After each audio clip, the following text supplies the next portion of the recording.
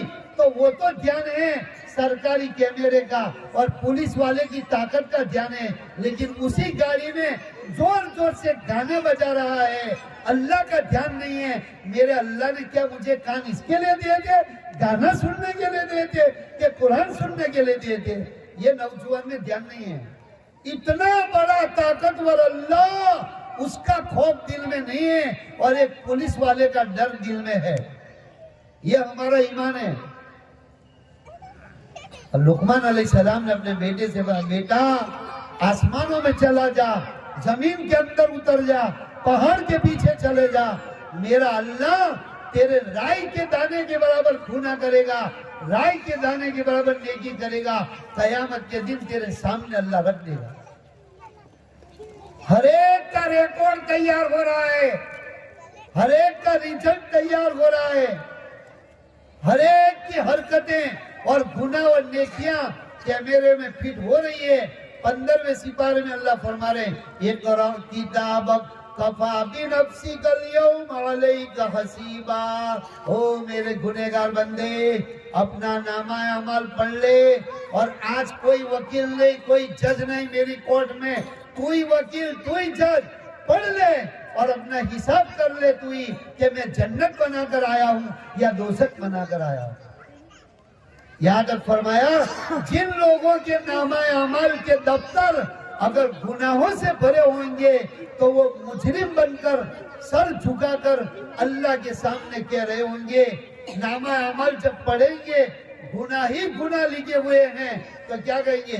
ما لہذا الکتاب لا یغادر صغیرۃ ولا کبیرۃ الا احصاها۔ ہائے ہائے ہائے ہائے، اس کتاب کو کیا ہو گیا؟ میری زندگی کی کوئی نہ بڑی چھوڑی نہ چھوٹی، نہ کوئی کھلی چھوڑی نہ چھپی، اس میں تو ہر بات لکھی ہوئی ہے۔ میری تنہائیوں کے گناہ بھی لکھے ہوئے ہیں۔ میں نے تو سب کمرے بند کر دیا تھا، میرے بیڈ روم میں کوئی نہیں تھا، میں اکیلا موبائل میں گندی چیزیں دیکھ رہا تھا۔ یا اللہ، اس میں تو یہ بھی لکھا ہوا ہے، تاریخ کے ساتھ لکھا ہوا ہے کہ تو تنہائی میں یہ گندی گندی چیزیں دیکھ رہا تھا۔ کیا میں نے تجھے آنکھیں اس لیے دی تھی کہ تو موبائل میں گندی چیزیں دیکھے؟ آنکھیں قرآن دیکھے۔ حدیث میں آتا ہے، حدیث ہو یا کسی بزرگ کا صحابی کا قول ہو، 4 چیزوں کو دیکھنے کا بھی ثواب ہے۔ حدیثوں میں ہے 4 چیزوں کو دیکھنے میں بھی ثواب ہے۔ ماں باپ کو دیکھنے میں مقبول حج کا ثواب ملتا ہے، ماں باپ کو محبت کی نظر سے دیکھنے میں مقبول حج کا ثواب ملتا ہے، کعبۃ اللہ کو دیکھنے میں 20 رحمتیں نازل ہوتی ہے۔ جو وہاں حرم شریف میں جا کر طواف نہ کرے، نماز نہ پڑھے، بیٹھے بیٹھے کعبہ شریف کو دیکھے گا، ہر نظر پر 20 رحمتیں نازل ہوگی۔ قرآن شریف کو دیکھ کر پڑھنے میں بھی ثواب ہے، قرآن شریف کو دیکھنے میں بھی ثواب ہے۔ اور چوتھی بات، اہل اللہ، اللہ کے ولیوں کو اور اللہ کے نیک بندوں کو دیکھنے پر بھی ثواب ملتا ہے۔ تو یہ آنکھیں اس لیے دی تھی، ہاں، پکچر دیکھنے کے لیے نہیں اور گندی چیزیں دیکھنے کے لیے نہیں۔ اللہ تعالیٰ قیامت کے دن ایک ایک سانس کا حساب لے گا، آنکھوں کے بارے میں، زبان کے بارے میں، کانوں کے بارے میں پوچھیں گے، کتنا صحیح بولے کتنا غلط بولے۔ تو